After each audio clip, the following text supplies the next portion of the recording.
Dva ukrepa, ki sta bila danes prvič predstavljena in o katerih bomo razpravljali na vladi v četrtek, se dotikata dveh skupin. Na eni strani vseh zaposlenih, kjer nameravamo po zgledu regresa, kot neke vrste 13. plače, uvesti obvezno božičnico ali 14. plačo. Božičnica bo razbremenjena vseh davščin in tudi prispevkov. Na ta način želimo zmanjšati davčno obremenitev neto prejemkov vseh zaposlenih v državi.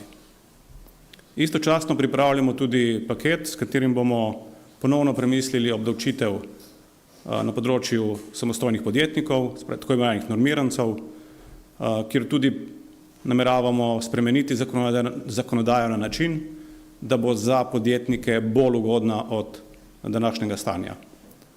S tem verjamem, da bomo zaokrožili najbolj propulzivni del zaposlenih, tako tistih, ki so zaposleni kot samostojni podjetniki, kot tudi te, ki so v večjih gospodarskih sistemih. Verjamem, da bomo s tem uspešno naslovili ravno tisto problematiko, ki je v Sloveniji najbolj pereča. In to je, da za delo plačujemo manj prispevkov in manj davkov in smo s tem tudi bolj konkurenčni.